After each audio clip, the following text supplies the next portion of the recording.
Oromo View, barumsa. Oromo View, taa'umsa. Oromo View, bashannana.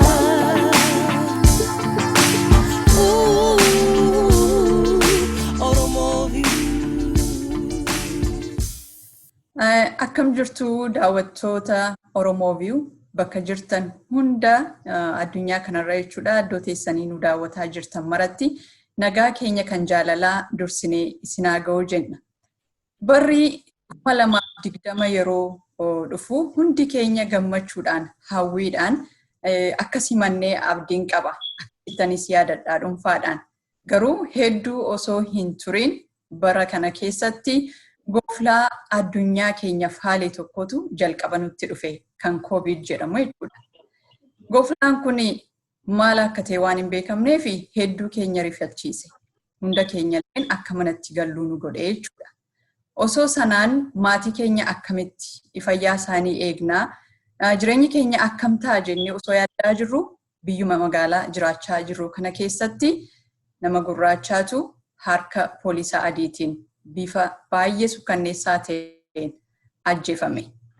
Haalli suni nama mana keessa taa'ee dhukkuba kanarraa maatii isaa akkamittiin baraara jechuudhaan yaadda'aa jiru aarsuudhaan hundumtuu gara alaatti ba'ee sagalee isaa dhageessisuu jalqabe jechuudha. Kungaa hawaasa keenyas kan dabalatee ture.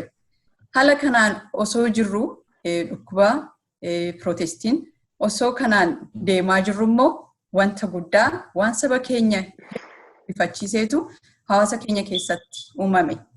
Juun 29 wallisaa beekamaa qabsaa'aa nuuf maatii nama ta'ee nama hedduu saba keenyaaf itti siqee jiru seenaa guddaallee qabu akkaataan jechaan itti ibsuun dhabaa jira. Hacaalutu addunyaa kanarraa wareegame. Yeroo sanarraa jalqabee egaa dhukkubni kun jira akkuma isiniin jedhee waan hedduutu hawaasa keenya jeeqaa osoo jiru wanti kun immoo gaafa hawaasa keenyatti dhufu waan hin yaadamne kana akkaataa ittiin namni keenya fudhate egaa baay'ee rifachiisaa ture jechuudha. Osuma kanaan jiru namoonni beekamoo siyaasa keessa jiran immoo sababa kanaan mana hidhaa galan walirratti dabalamee hawaasni keenya gara alaa ba'ee jechuudha ammas deebi'ee biyya addunyaa hunda keessatti kan jiru hunda keessan kan dabalate jechuudha. Kana keessatti egaa har'a akkamitti keessa darbaa jirraa maaltu ta'e waan jedhu irratti mari'achuudhaa fi keessummaa dubartoota lama qabannee dhiyaannee jirra. Dubartoonni har'a in waliin marii gochuudhaaf dhufan kuni hawaasa keenya keessatti namoota qooda guddaa qabanii qooda guddaas akka dhuunfaattis akka hawaasaattis nama kennaa jiranidha. Tokko durbee leelloo tookaa jedhamti. Leelloon yeroo ammaatti barreessituu waldaa hawaasa Oromoo Minisootaa ta'uudhaan hojjetti. Dhiyeenya kanalleen mormii torban darbee dubartoonni Oromoo Minisootaa keessa taasisan qopheessuudhaani qooda guddaa keessatti kan fudhattedha. Kan biraa immoo yeroo ammaa kanatti Global Oromo Community ijaaruudhaa fi waan ta'aa jiru sana keessattis dubartii tokkitti keessatti qooda fudhataa jirtudha. Isa kaan gaa booddee ishiinuu hin beeksisti.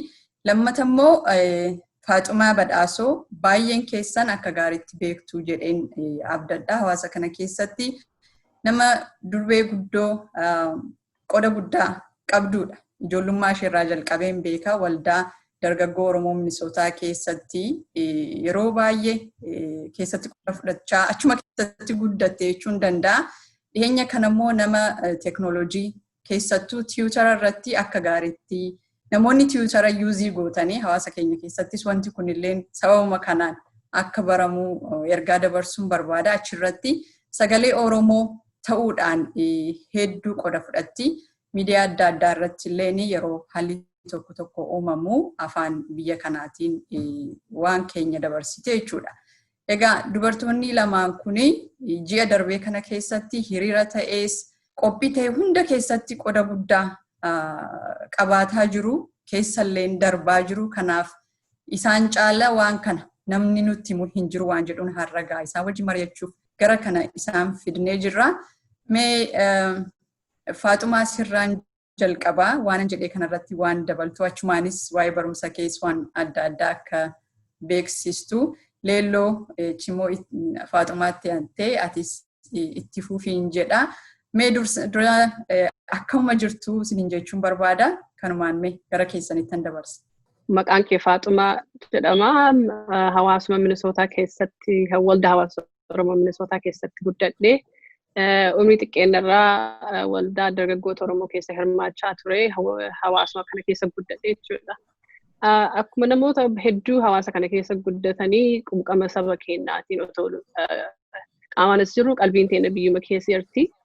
So wanta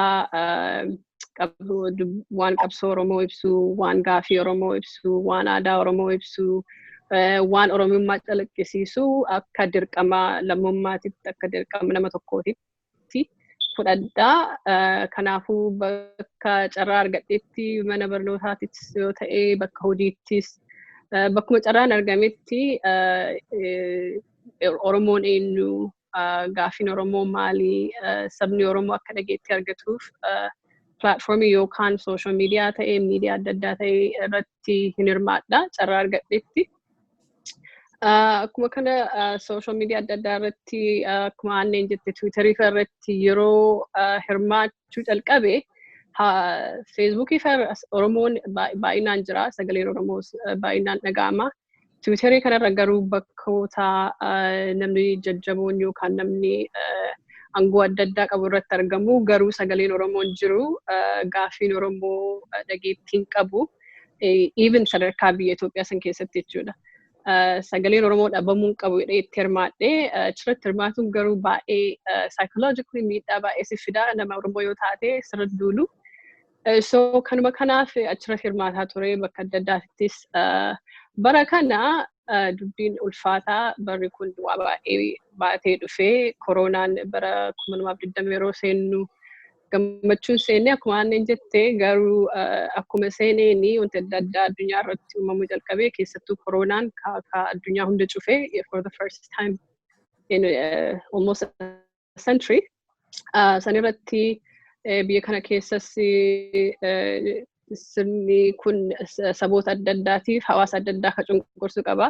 Hawaasa san keessaa hawaasa uummata gurraacha biyya kanaa keessaa akkuma anneen jette namni ajjeefame sanittis nullee keessattuu ijoolleen as guddannee fi sabni Oromoo bal'aanis dallansuu baay'eetti dhagahame hiriira hirmaachaa turre aariini bara paandemikiin jiru kana keessatti very risky maatii keenyaaf ofii keenyaafis almost survivaliin akka chaansiiti.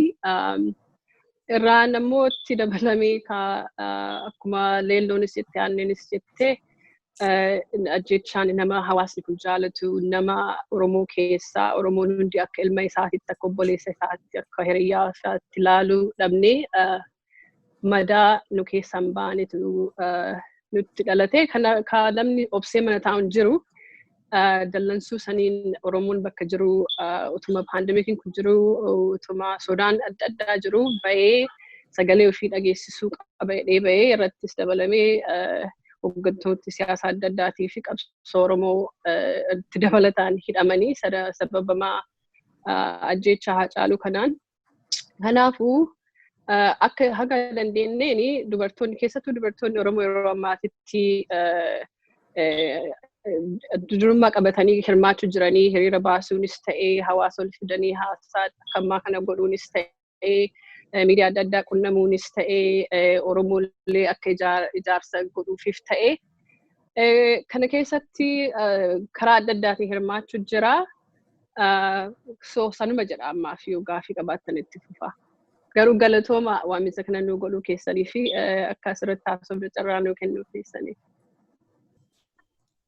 Leellootti fufi. Tole, baay'ee galatooma my OV Queens. Baay'een isin jaaladha. You know me.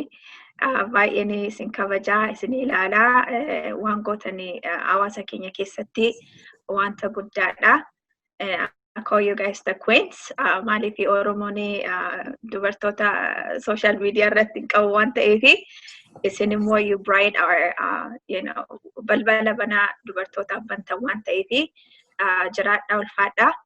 Egaa akkuma annee nu tarreessite 2020 kun wanta baay'ee nu godhe tokko lama jechuu hin dandeenyu karaa baay'eedhaan sagalee waaqayyoo keessatti bara isa darbe barri kun isa darbirra hamaadhaan jedhinii jedha. Maaliifuu isa bara darbesi bara isa gaaris bara isa hamaasi waaqayyotu uume waan ta'eef complain gochuun hin dandeenye akka namaatti bara gaaris bara hamaas kan uume waaqayyo waan ta'eef hammeessuu dandeenya garuu we just have to take it slowly jedhetana yaada especially nuufi hawaasa keenyaa fi ergaa caaluun du'e wanta baay'eetu deeme mana teenyee hin beeknu akkasiin hojjettanii kanaaf egaa dafee tanatti seenee baay'ee waan isin jaalladhuu fi maqaan koo Leelloo Tookaa jedhama. Anis akkuma Faaxumaan jettee hawaasa Minnesota keessattan guddadhee akka baay'een keessan beektanii charchi keessaa waldaa keessatti faarfannaadhaan karaa dubartoota karuma naa danda'ame hundumaa akka waaqayyo na gargaaretti tajaajilaa jiras achuma keessatti guddadhee jechuun danda'a. Amma gaaduuti Hacaalummoo dhiibdee nu baaftee hawaasa keessattis immoo qooda fudhachaa jira. Erga du'e Hacaaluu kana gaafa mandee sana gaafa 29 sana mana hin teenye jechuun nan danda'a dhugaa dubbachuu fi isa hiriira nagaasa gaafa 10 isa Washington DC's ta'ee kan dubartootaanis ta'ee ammas immoo isa dhufaa jirutti immoo qooda fudhachuudhaa fi qophaa'eera. Kanaaf wanta baay'ee taane taa'us immoo nu dhoowwe duuti Hacaaluu baay'ee nu miidhe psychologically yoo ta'e yaada keenya garaa keenya baay'ee cabsee jira. Kanaaf taa'uu hin dandeenye. Kanaaf immoo dirqamas nutti ta'ee jira akka dubartootaatti kana booda callisuu akka hin dandeenye saba keenya immoo bira dhaabachuu akka qabnu akka dirqamaatti fudhadhaan. Qooda fudhachuun keenya limitless ta'uu akka qabu yookaan immoo wanta daangaa hin qabne ta'uu akka qabuun baradhee dirqama kana keessatti ba'aa jira. Kanaaf egaa nuti hundumtuu keessa jirra jedha. Karaa biraatiin hawaasa keessattis barreessituudha. Tajaajila keessas nan jira waldaatti. Oromo Global Oromo Community keessatti akka transition committeetti executive wanni qindeessituu keessan jira. Egaa dubartiin akka qorichaatti lakkaamaa jirra waan ta'eef akkuma qorichaatti achi keessa jira. Kanaaf dubartoonni si jabaatanii karaa danda'anii karaa isaanirra balballi isaan banameen akka irratti hirmaataniin asumaan jajjabeessuu barbaada. Galatoomaa. Haa ta'u anis baay'ee sin galateeffadha. Leelloo fi Faaxumaa sagantaa keenya irratti argamtanii gaafiif deebii kana wajjin hirmaachuu keessanii fi anis baay'een isinitti boonaa dubartoota jajjaboo akkasii hawaasa keenya keessatti qabaachuu keenyaa fi dhugaa jabaadhaa itti fufaa. Barri isaa bara dubartiitti natti fakkaata. Kanaafuu baay'ee jabaachuun nurra jira. Gaaffiin koo akkuma amma Faaxumaanis irraa haasoftee turte rakkoo adda addaa biyya keenya keessatti irratti ka'ee jirurraan kan ka'e hiriira nagaa yeroo baay'ee biyya kana keessatti godhamaa jira. Keessatti yeroo rakkoo pandemikii kana yeroo COVID-19 kana rakkoo kana ol qabatee amma hawaasa keenya irratti wanta ga'ee jira waan nama keenya irratti fide qabaa pandemikiin kanaan ol qabatee hiriira nagaa ba'an kun maal jetta Leelloo sirraan jalqaba? Galatoomi Taliilee gaaffii keetii fi dhugaadha hojii baay'ee hojjetamaa jira. Hiriirri nagaa kuni tokkoffaa wanta gaarii hojjechaa jira. Saba keenyaaf sagalee ta'aa jira.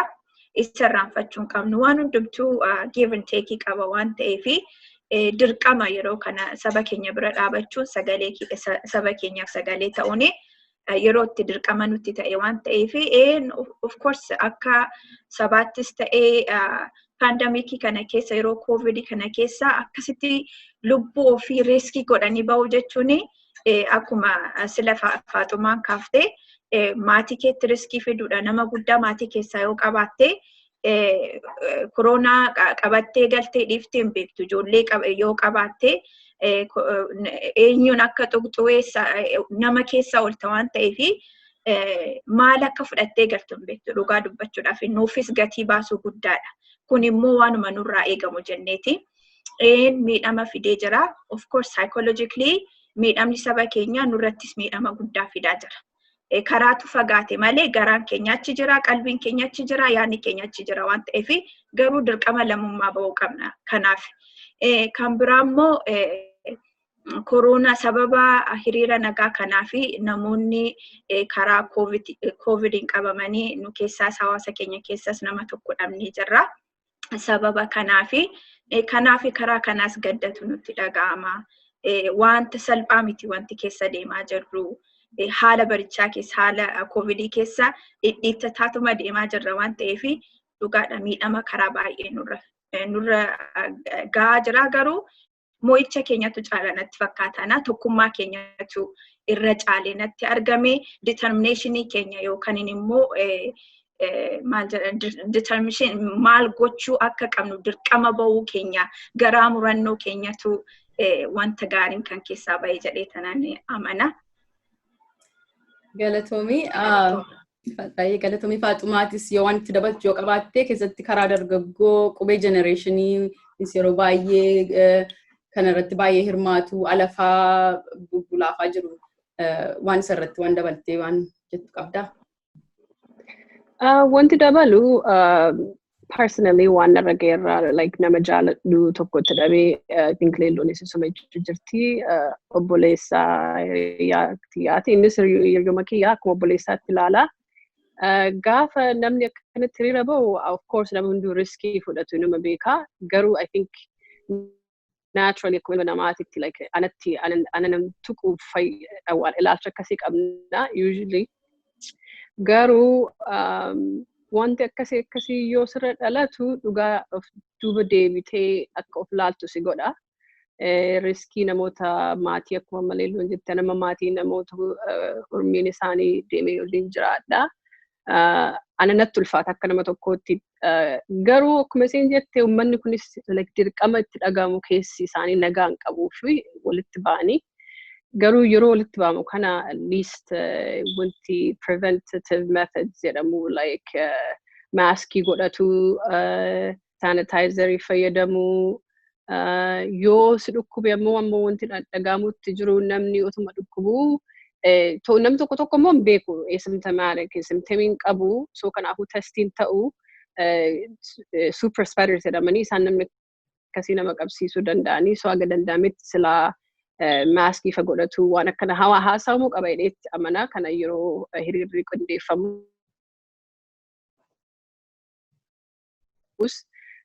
Warri qopheessu kan dhaqee argetti.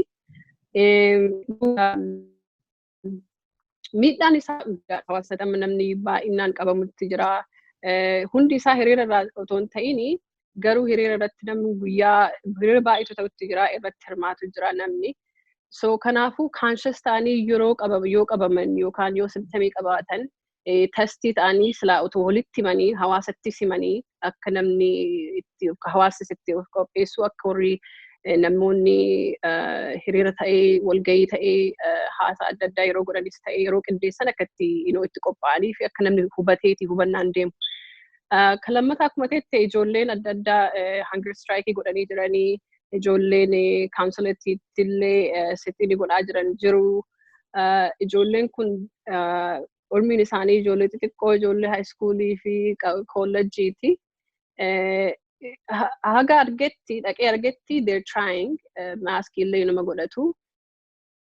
Garuu yeroo tokko yeroo rifachiisu jira yeroo isaan walitti fiiganii ani akka nama tokkootitti irrifadhe waan garuu namni like emotion man deemutti jira garuu haga danda'ametti hagan argerraa warri wanta akka adda addaa kana qindeessaa jiru itti yaadaatuma jiran maaskii godhaa sanitizing hin jira haga damirraallee haasawuu jira haga bakka hiriira yookaan waan adda addaa raheessuun akkam akka riskii ta'e garuu irra guddaa silaa otoo walitti mee gaarii jedhee amana sanuma jedha kanarratti. Galatooma lamaan keessanii leelloo akkuma kanas Faaxumaa nu kabajanii Ooviyuu kabajanii asirratti argamuu keessaniif baay'een guddaa isin galateeffadha.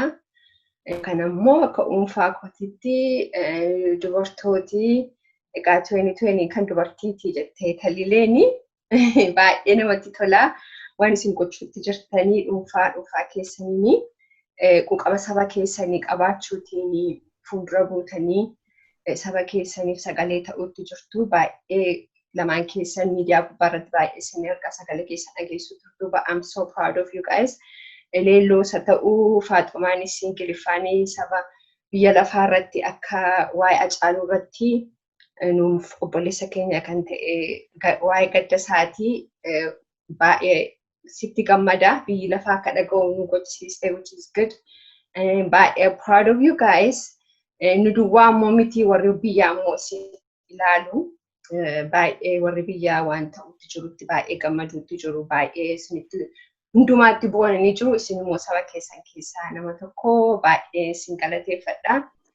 Gaaffii koo actually gara Hacaaluu deebistaniittu kan talilee wajjin walitti qabdan deebistanii garuu ani akka dubartuu akka hundumti keenya dubartiidha akka isin gochuutti jirtan kana fuula duratti ba'anii dubartoota warra hafee fi ergaa maalii gootu namoota keessanii akkamitti kakaasuutii fi asirratti maal isinitti fakkaata hiriira nagaa kun itti fufuutti jira namooti keenya hawaasa keenya keessatti waa'ee COVID-19 baay'ee sodaachisaadha isa inni itti taa'ee jiru itti fufuutii fi namni keenya sagalee isaa itti fufee akkamitti dhageessifachuu danda'a jettanii yaaddu. Okay. Okay. Baay'ee galatoomii dhugaadha yeroon kun yeroo baay'ee sodaachisaadha dhibichi nama sodaachisa waan ta'eef akkuma Faaxumaan jettirraan deebi'u of eeggannoo gochuun baay'ee barbaachisaadha. Nama keessa deemtaa dhugaadha namni hundumtuu aanes bilisa ta'ee hin dubbatu of course sagalee isaa dhageessifachuu baay'ee waan ta'eef irra deebi'uun hin barbaachisu wanta CDC'n jedhu wanta WHO jedhu yookaan World Health Organization recommendation jedhu duukaa bu'uu qabna. Ammas immoo namni dhukkubsatu yoo jiraate adaraa yoo COVID qabaatanii akka mana taa'anii kunis mana taa'uun saba kaan oolchuun akkuma qabsootti fudhatama. Kanaaf isa akka namni keenya yoo dhukkuba kana qabaatanii akka of qusatanii akkuma qabsootti ilaalanii mana taa'anii kan biraa immoo dubartootatti akka jabaatan hin barbaada dhugaadha. Nuti hundumtuu namni lafumaa ka'een dhufu isa kaan bakka tokko tokkotti dhiibbachaatumas geenye bakka kaanitti immoo yeroo dubbachuu dandeenyutti duubatti harkifamnee kana booda taa'uun nurra hin jiru jedhee tanan ispeeshaalii ijoollota qeerroos yoo ta'e dubartoota baay'ee jajjabeessuun barbaada.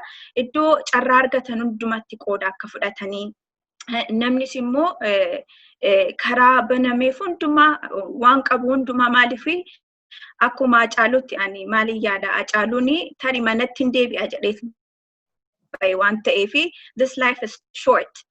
Kanaaf amma jiraannutti waan qabnu hunda kennuuni uma Waaqayyo biraas wanti nama dhabsiisu hin jiru inuma qabaatta Hacaaluutti si dabalama waan ta'eef dubartoonni akka jajjabaatanii wanta ofirraa faccisan hundumaa faccisuu akka qabaniin jajjabeessuu barbaada. Kana jechuun of course maatiin hin jiru, of course haalli hin jira, aadaan keessatti guddanne hin jira. Kana hundumaa cabsinee akka Waaqayyo nu gargaaretti bakka dhaabannu hundumaatti jajjabinaanii wanta hojjennu hundumaa akka hojjennu sabnis immoo amma fakkeenyaaf fuuldura kanatti gaafa jimaataa abboota amantii yookaan immoo interface protestitu jira namni hundumtuu wanta gochuu qabu dhaabatu sagalee saba isaatiif sagalee akka ta'u jajjabeessuu barbaada. Warri immoo waa barreessuu danda'an immoo xalayaa barreessuudhaan gara warra Koongiresiitti, warra itti gaafatamoota, warra seenatarootatti akka barreessaniin jajjabeessuu barbaada. Kanaaf ogummaan hundumtuu yeroo itti bu'aa baasu. Ispeeshaalii dubartiin baratti mul'isee dhattee kaatu jedhee tana namana. Osoo Faaxumaatti darbiin tokko gaaffii leellootti dabaluu barbaada. Lalistuutti jechuukooti. Leelloodhuma jedhan isheedhaanis. Egaa dubartiin dhibbattee hawaasa keenya keessatti galuu qabdii natti fakkaata. Leelloo kanaaf maatii jettee sodaan dubartii deebi'uu hin qabnu. Yoo barcuma namni siin kennine barcuma kee fidadhu kottoodha jechi biyya kanaa tokko. Kanarratti waan dabalee siin gaafachuu barbaadu tokko sila yoo COVIDiin simptamiinsaa qaba yookaan isin dhukkubeera ta'e mana ta'aa piliis hin bayinaa jette. Isa qofa osoo hin ta'in amma muuxannooma keessanirraa Faaxumaan an beekaa kwaaraantiin of godhaa turte. Yeroo lama akkasii atis yoo simptamiis hayyuun qabaanne namoota qabu jedhamee shakkame bira waanuma shakkitaniif miti kan kwaaraantiin of gochaa turtan. Firoota keessan mana jirus hawaasa keessan isa alaas protect gochuudhaaf jechuudha. Kanaaf mee muuxannooma kanarraa kaatee Faaxumaa kana gadi jabeessitee akka ergaa dabarsituufan anis gaaffii koo dabaluu barbaade. Tole dagadhee baga na yaadachiisuu keetiif galatoomii aanne. Yeroo almost yeroo sadii isolate quarantine godhee yeroo jalqabaas nama biraa waliin kontaaktii godhu waliin kontaaktii waan qabaadhee fi hin beektu simptamii nama hundatti simptamiin hin dhufu so kanaafuu riskii nama ani keeriir ta'ee nama tokko qabsiisuu hin danda'a waan ta'eef riskii isa fudhachuu hin barbaanne so isolate godhe yeroo lammataas akkasuma amma yeroo sadaffaa kanas nama COVID positive ta'e waliin guyyaa tokko guutuu waan tureefi riskiin isaa like high ture. Kanaafuu namoonni an waliin jiraadhus namoota dura dhukkuba adda addaas qabu so risk factorii isaanii guddisuu high riskii waan ta'aniif saniin alattis dirqama akka nama tokkootti akkuma leelloon jette dhibee kana serious fudhatteetiin isolative godhuun yookaan quarantine godhuun akkuma qabsootti ilaalama. Maaliif hojjette lubbuu namaa baraarta. Namni kun rakkoo biraa dhibee akkamiin baadhatee akka deemu hin beektu. Riskiin dhibee kana namni sirriitti hubatee hagammaa waan hin jirree fi riskiin waan fedhe ta'uu ni danda'a. Kanaafuu itti gaafatama san hin barbaadu an akka nama tokkootti I don't think namni kamuu addunyaa kanarra jiru itti gaafatama akkasii barbaadan jedhu. Sanumaaf dirqama akka nama tokkootti of isolative godhuun yookaan yoo qabaman immoo akkas positive jedhanii himuun akka namni hubatu godhuun I think dirqama akka ilma namaatitti dirqama namoota waliin addunyaa kanarra waliin jiraattu waliin qabduu fi maatii keefis nama hiriira deemu yoo ta'e uummata hiriira deemu sanii baraaruun dirqama keeti yoo kontaaktii qabaattee yookaan expose ta'a jettee yaaddu yookaan simptomii isa qabaattee of shakkitee carraa sanii fayyadamtee testii ta'uu tokkoffaan namoonni godhuu qabdu before even you test isolative godhu akka kontaaktii namaan hin qabaanne akka hin dabarsine. So thank you Anne sana yaadachiisu keetiif kuni akka dirqamaatitti fudhatuu qabda because lubbuun namaa tokko gaafa deemte kanaaf itti gaafatamummaa sanii fudhatuun it's hard itti jiraatuuf it's hard responsibility akkasii fudhatuutis garuu responsibility akka hawaasaatittis akka ilma namaattis responsibility waliif waan qabnuu fi responsibility suni yoo namaan kontaaktii qabaattee yookaan expose ta'a jettee of bidhattu taate isolative godhu sun dirqama. Isuma because amma lamaan keessanuu nuuf ibsitan baay'ee galatooma. Sagalee keenya itti fufnee dhageessisuun akkuma jirutti ta'ee fayyaa hawaasa keenyaallee eeguun barbaachisaadha. Isumarratti kan mari'ataa jirru already haalli jiru hundumaa sammuu keenyarratti qaama keenyarratti jireenya keenyarratti miidhaa hedduudha kan fidaa jiru miti psychologically namni kana keessatti hin miidhamne hin jiru. Egaa namni wal gaafachuun illee walii bilbilee akkam jirtaa fayyaadhaa waliin jechuun yerootti barbaachisaa ta'e keessa jirra. Yeroo haala kana keessatti odeeffannoo walii dabarsuutu hedduu barbaachisaadha. Sagantaan kanallee kan barbaanneef kanaaf odeeffannoon baay'ee barbaachisaadha. Yeroo emotional taatu yeroo aarii qabaattu waan sitti dhaga'amulleen osoo hin beekin baata miti. Sana keessatti waan hedduutu faalamuu danda'a. Kanaaf sagalee keenya kan immoo sirnaan dhageessisaa deemuuf wanti kun gaatti dheerachuu danda'a. Kanaaf of eegaa dhukkuba kanas sammuu keessatti qabachaa maatii keenyas mataa keenyas hawaasa keenyas waan kanarraa baraaruu danda'u qabnaadha. Kanuma kan mari'ataa turre. Egaa ani dhumarratti waan anis lamaan keessaniyyuu gaafachuu barbaadu. Candlelight lamaan keessanuu leelloon waldaatii keessa jirtu keessatti qopheessitee eegootaniittu. Dhungoo qabsiisuu yaadannoo Haacaalootii fi Faaxumaanis Candlelight bifa bareedaatiin ijoollee qopheessan keessa turte. Haala waan sanallee himaa turte seenaasaa akkatti himaa turte suni baay'ee waan nama hundi keenyayyuu gadda keessa keenya jirullee bakkatti ba'uu dandeenye ture. Yeroo miidiyaattis baatanii leegasii Haacaaluu bifa adda addaatiin kan dubbataa jirtanii maal akka ta'u barbaadulleen ibsaa jirtu. Mee har'a OVU irrattis daawwattoonni keenya yoo miidiyaa biraa hin daawwanne hin dhaggeeffanne asirraa akka carraa argatanii dhaggeeffatanii fi mee Faaxumaa dursan sii kennaa achi leelloon itti fufti. Haacaaluu bifa akkamiitiin akka yaadatamu barbaadda akkamittis yaadatamuu qaba jettee kan ati yaaddu dhumarrattis immoo yaada qabdu kanumaan nu dhiyeessite lamaan keessanuu irraa dhageenye sagantaa keenya gara xumuraatti geessina. Baay'ee galatoomii aanne yeroo baay'ee waa'ee Haacaaluu dubbatuudhaan dhugaa na dhibaa natti sulfaata. Waan seenaan isaa, eenyummaan isaa, gaheen isaa, gumaachi isaa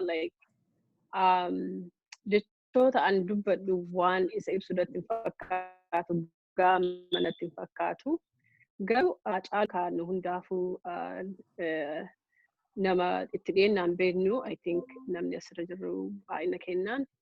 Garuu hawaasa Oromoo bal'aaf hawaasummaa Itoophiyaa keessattis uummata cunqurfamaa biyya sana keessa jiruufis nama adda durummaan sagalee ta'ee roorrisee dhugaa saba kanaa himee sodaa tokko malee lubbuu isaatiifis sodaa tokko malee maatii isaatiifis sodaa tokko malee nama dhugaa dubbatu, nama dhugaaf dhaabatu, nama jireenyi isaallee dhugaa san calaqqisiisu. Nama Oromummaa dursu waa hundaa dura nama Oromummaa dursu, nama Oromummaa utubee deemuuni, nama Oromummaa tiksee deemuun ture. So Haacaaluun akkasii yaadatamuu qaba. Akka gootummaan isaallee adda namni isa beeku hin himaa fi beekumsi isaallee taphni isaallee nama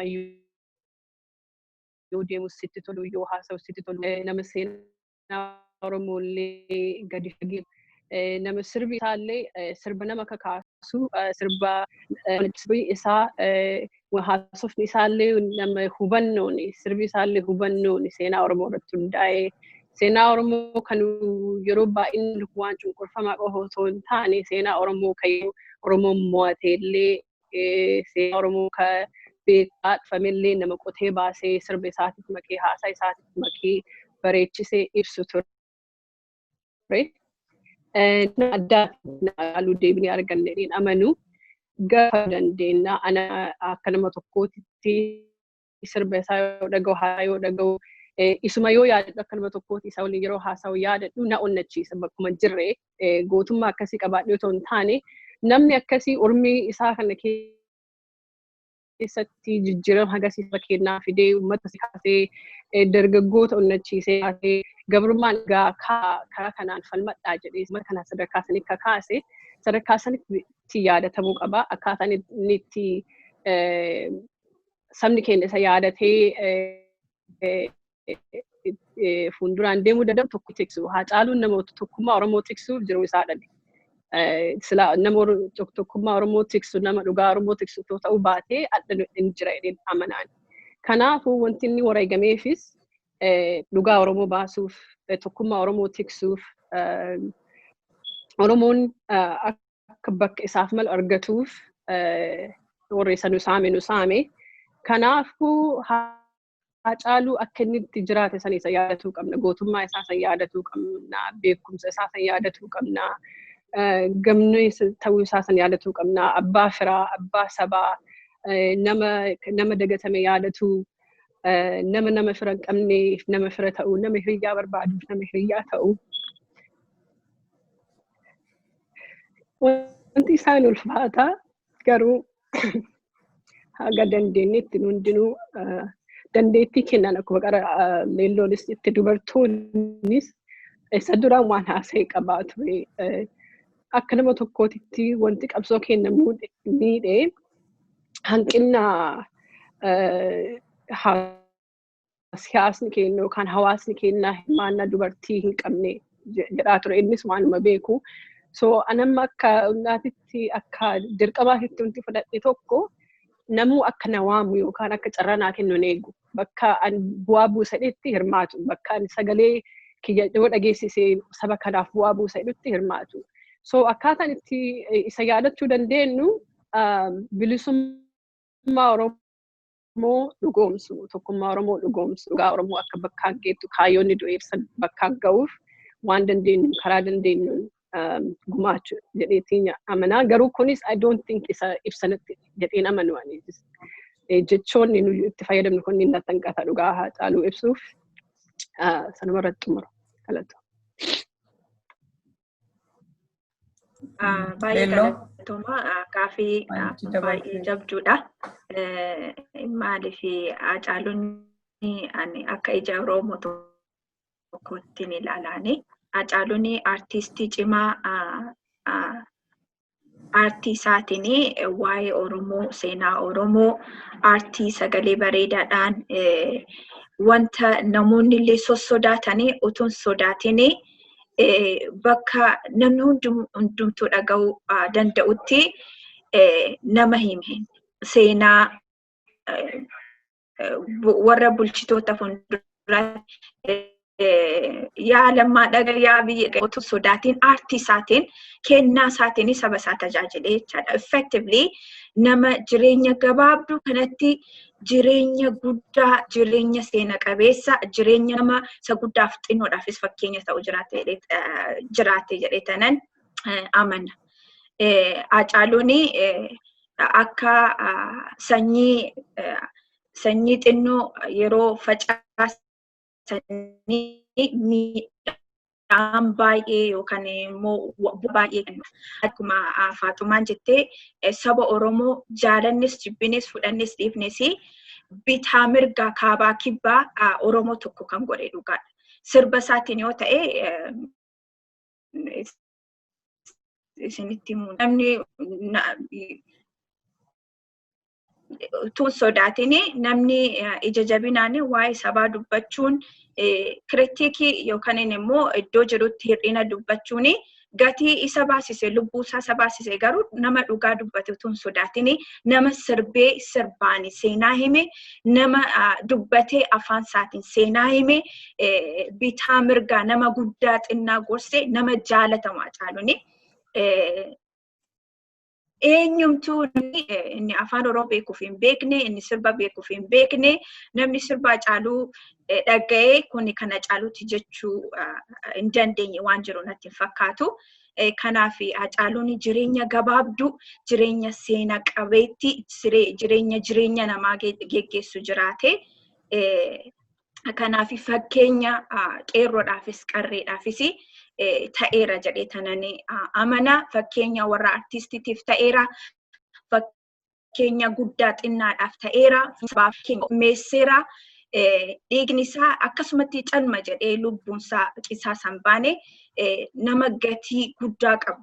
Nama seenaa keessattis yaadatamu dargaggeessaa fi qeerroof qarreedha. Nama guddaaf xinnoodha. Nama yaadatamu, nama jaalatamu, nama kabajamu. Argitaniitti yoo ta'e ani baay'eetti dhiyaadhee illee beeku dhugaa dubbachuudhaa fi garuu amman argetti guddaasaa gadi jedhee nama kabajee jiraate xinnaa gadi jedhee immoo wajjin sirbee wajjin gammadee nama jiraate. Kanaaf Hacaaluun nama seena qabeessa nama hundumaa keessatti maarkii guddaa godhee darbe yookaan inni immoo maal jedhanii wanta guddaa hojjetee darbe jedhee tanan Hacaaluu ibsa. Kanaaf dubartoonnis duubatti deebina miti. Haadha manaasaa of fuulee numa jabaattee tanan amana jagna ijoollee isa Hacaaluu guddiftee tanan abdadhaan.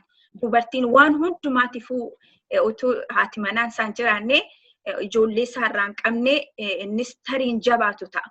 Utuu haati isaan jabeessine tariin jabaatu ta'a. Kanaaf asumaan sababeeffadhee dubartootaanis jabaadha jechuun barbaada. Akka Faaxumaanuu jettee dhiibbannee yeroo itti baanu, dhiibbannee yeroo itti haasa'uu dandeenya. Kan itti qaanofnu miti. Societiin akka itti qaanofnu yookaan immoo aadaan keenya akka eenyummaa keenyatti qaanofnu istaatisii addunyaa yookaan wanta biyya lafaa keessatti itti qaanofnu nu godhanii garuu itti qaana'uu hin qabnu. You just have to accept who you are and be the voice. Dubbachuu yoo qabaatte, barumsa yoo qabaatte utuu hin qusatiin yeroo itti jabinaanii dhaabachuu dandeenyu Hacaaluu du'asaa ifdeenyu jireenya isaa tokkummaa inni fide immoo yeroo itti more aadessuu dandeenyu jedhee abdadhaa galatooma.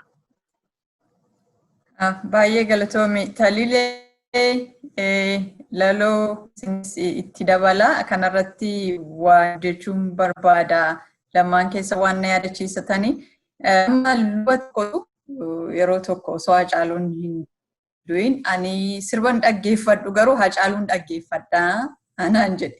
Maaliif ennaan sirba Hacaaluu yeroo dhaggeeffattu kitaaba dubbistaa, kitaaba seenaa, kitaaba Oromummaa dubbistaa jedhee egaa laayibirarii madhabne jechuudha. Ati waan wallaasaa yeroo onnattee dubbattuun sana yaadadhee mee taluu lalistuu itti dabala. Yaa kan Hacaaluu gaa akkuma jedhame lafa waan jedhanii waan isanis hin jiru yeroo malee nu jalaa fudhatame. Baay'ee nama gaddisiisaa. Anis qaamaan argeeraanii wayi ol barree guyyaa lama argeeni. Baay'ee nama jecha hin qabu dhugaa baay'ee nama gaarii akkuma namni hundumtu waa'ee isaa jedhe akkuma isin describe gootanidha. Baay'ee nama jaallatu. Garuu kan inni immoo jedhan immoo Waaqayyo yeruma huumeenii already inni jireenya isaa ishee gabaabduu kana keessatti waan hundumaa waan gochuun irra jiru biyya lafaa irratti godhee darbe. Ergaa isaas dabarfatee, hojii isaas hojjetee waan inni itti hafee tokko hin jiru. Nutti hafee malee ni warra jiru ganaa kan hojjechuun irra jiru. Inni garuu hojii isaa hojjetee darbe. Kanaafuu kanuma fa'aa jedheen ittiin of jajjabeessan gara kootiini. Kanaasitti dhagaa seenaan isaas itti dhumuun irra hin jiru. Nummoo itti fufnee dabarsuu qabna. History is already legend. Inni bara baraan hin irraanfatu Oromoon isa.